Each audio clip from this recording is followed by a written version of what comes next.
In this video, I'm going to show you how to replace the upper control arm on this Ford F-150. Let's get started. Let's remove the wheel. You would want to use a 21mm socket. If your lug nuts are swollen like mine, because underneath the chrome cap it rusted, you would want to use a 22.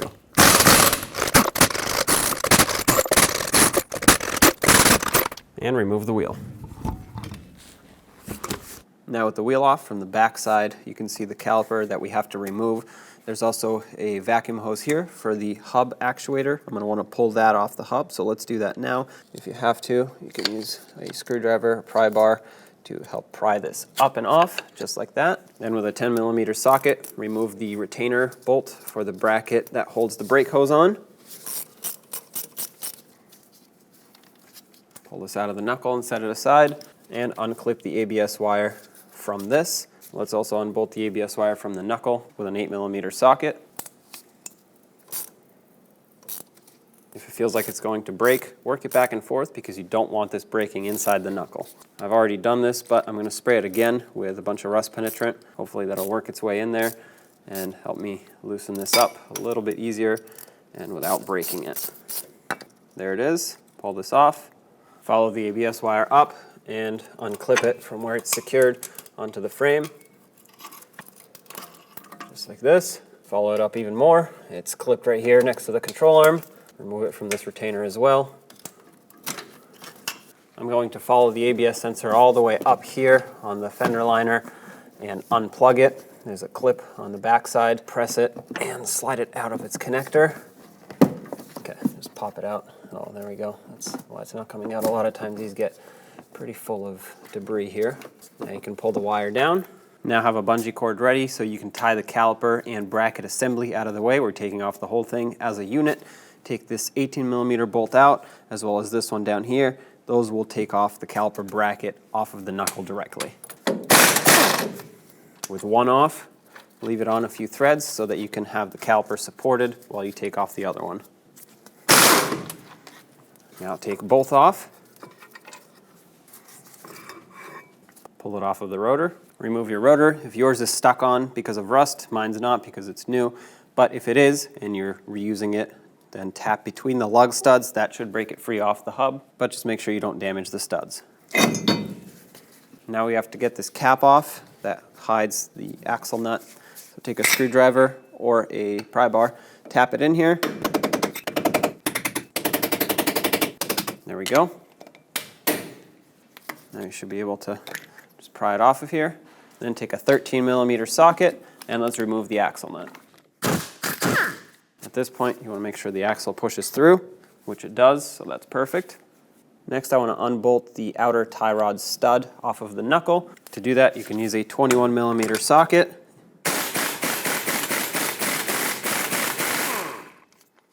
Now take a hammer and tap the knuckle right here so the tie rod stud can break free.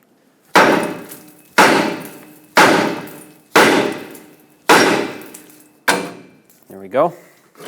Remove the tie rod from the knuckle. Now let's disconnect the upper ball joint from the knuckle also so we can tilt the knuckle forward. Use a 21mm socket.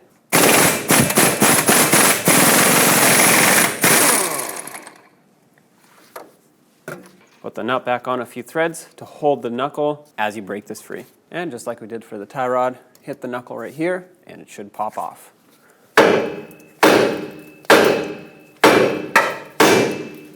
There we go. Pry the control arm down, take the nut off, pull this up, and the knuckle will come forward. Now get the knuckle off of that upper ball joint, pull it forward, and there you go. Use a 30mm socket on the nut side and a 27 on the bolt side to hold it. Break this nut free. They're very tight, just as a little disclaimer. Take that off and make sure the bolt spins. If it doesn't, it's most likely seized inside the bushing there. So spray some rust penetrant and try to twist it back and forth. Fortunately for us, this one is not seized. Take a hammer, hammer the bolt out. Take it out the other side. At this point, let's take a pry bar, pry the control arm down and the strut out. The control arm might not want to go down all the way because the sway bar is still attached, but that's okay. At least this broke free. Now to get more swing out of the lower control arm, I'm going to disconnect the top of the sway bar link here, use an 18mm socket, and we might not be able to take the nut off all the way with this, but I'm going to try it out. If it doesn't work, we'll hold this with pliers or a wrench and then use a wrench on this.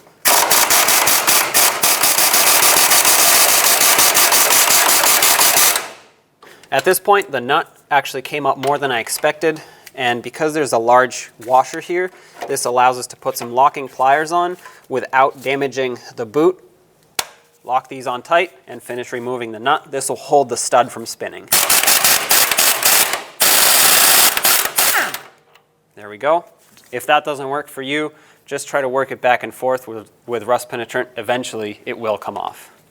Take these off, and now we can swing this lower control arm down even more. I'm going to bring this axle back over the sway bar so it can be held here. If you need to tie it with a bungee cord, go ahead and do that. You just don't want it to swing down too far. Pry the shock up, or the strut, and the control arm down.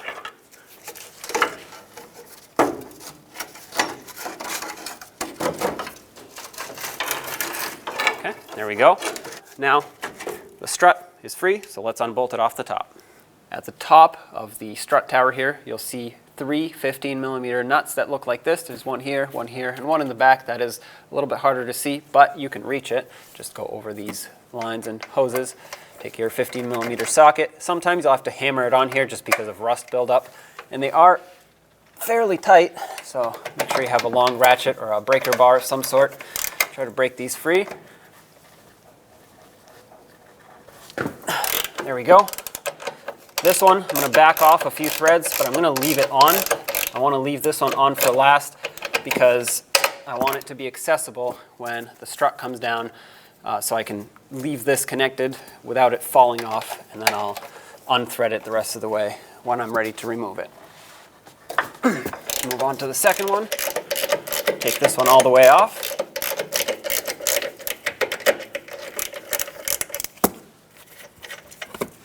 And the one in the back you'll need a deep socket for, unless you want to pop these lines off. They just have a connector here, but I'm going to leave them on. Just put my socket over, break it free.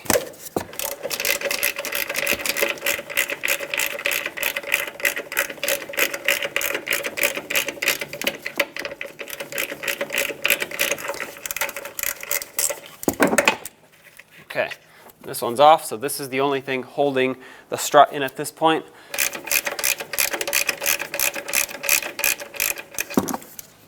I'll leave it on like this.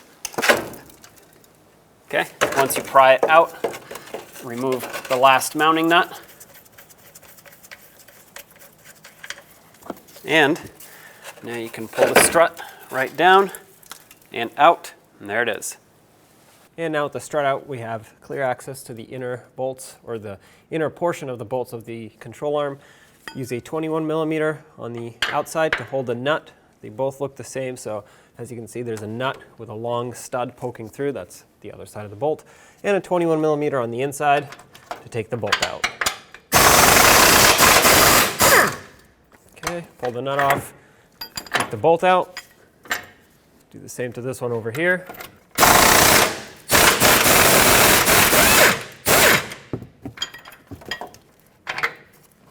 Wiggle the control arm, and with the bolts pulled out, there it is. Grab your new one, slide it in, and once you line it up, get the first bolt started as soon as it lines up. That way you can let go of it, put the other bolt through. Now put the two mounting nuts on. Okay, so before we actually tighten these, you're gonna have to support the control arm about this height. This is ride height. These bushings need to be compressed at proper ride height level. Otherwise, if you compress them like this, first of all, good luck trying to pry it back up because it's not going to go that far. Second of all, you'll wear out your bushings prematurely.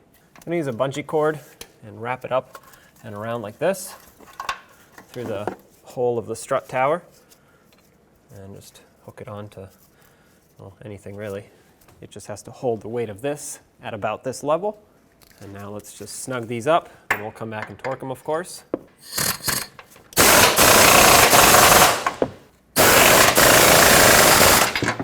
The torque for these is 111 foot-pounds. unfortunately, I can only torque the bolt side, especially on this one, because there's the ABS module in the way here. I prefer to torque the nut side when possible because the friction of the bolt will not be included in that torque. So you get a little bit more accurate of a torque spec, but it is what it is. Okay. If you have to, hold the nut so that it doesn't spin the whole thing. In my case, it didn't spin, so that's perfect. Get the strut back up in position. I have a mounting nut ready to start on. Perfect. All right, once you have that one started, you can start the other two. I'll bottom them out. The torque for these is only 30 foot-pounds. There's 1, 2, and 3. I have a pole jack underneath the lower control arm so I can raise this up. I'm going to put upwards pressure on it. As I do that, make sure that the sway bar link goes in through the sway bar. Otherwise, if it doesn't, it stays like this. You'll have a lot of trouble getting it in once the control arm is up. Also, the lower part of the strut is in the control arm, but it's not lined up yet. So as the control arm goes up, just make sure it lines up with the bolt hole. Okay. Pry this whichever way necessary to line it up. My bolt hole is very close to being lined up, so I'm going to go up a little more. Get this lined up with that hole. I'm going to hold my pry bar here. I have my bolt ready. Stick it through. Sway bar link is still lined up and on track to going in through the sway bar. So I'm going to raise this up a little bit more. With pressure still upwards on this control arm, I want to get this as close as possible to ride height so I can tighten this bushing without putting it in a bind when the truck is sitting on the ground on its own wheels. So put the nut on, let's snug it up, and the torque for this is actually 406 foot-pounds. But what I'm going to do, because I don't have a torque wrench that goes that high, is I'm just going to use my air gun and make it nice and tight. Hold it in place and tighten it up.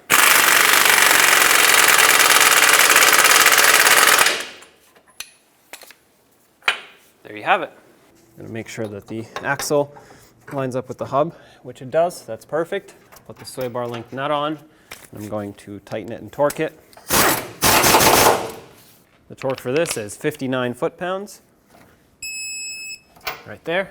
Now, as you bring the knuckle up, make sure that the axle still lines up. You're going to have to bring the control arm with the ball joint down. Press those into one another. For me, it's maxing out because the bushings are new and fairly stiff. So what I recommend is using a pry bar, prying like this down, and that should help you get that in. There we go. It's much easier that way. All right.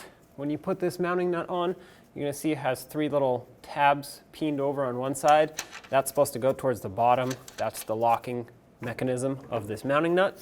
This is now a 22 millimeter. And the torque for this is 85 foot-pounds.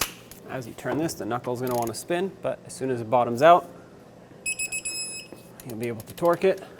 Make sure the axle is seated into the hub all the way. Put the axle nut on, and let's tighten it up. The torque for this is only 20 foot-pounds, so once you bottom it out, stop. Because it's so low, I can just hold the hub. There we go. It's torqued right there. Put this cap back on.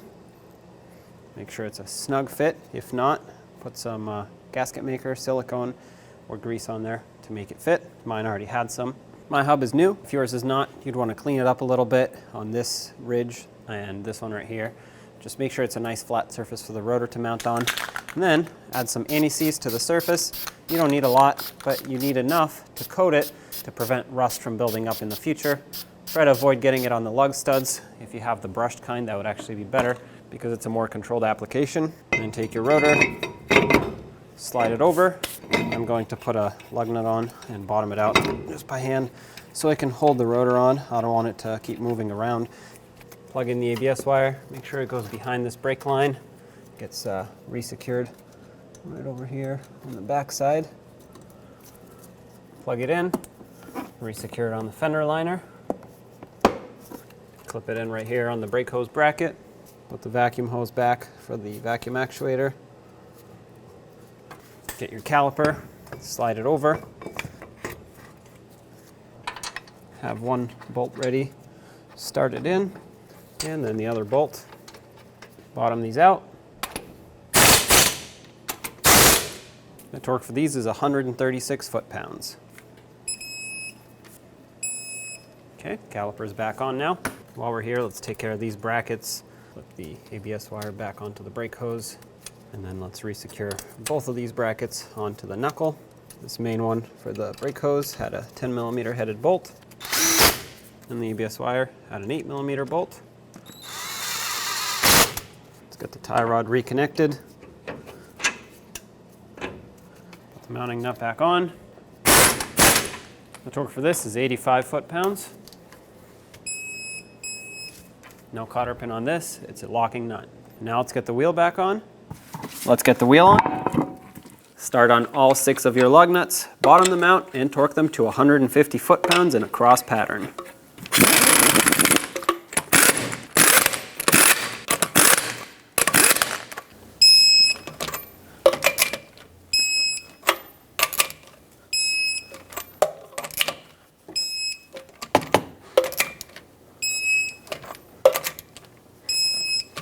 Now that you're done, pump up the brakes, take it for a road test, and don't forget to get in alignment.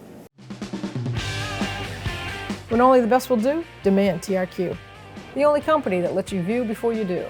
TRQ is committed to offering the highest quality aftermarket auto parts that are engineered for peace of mind. Thanks for using and viewing with TRQ.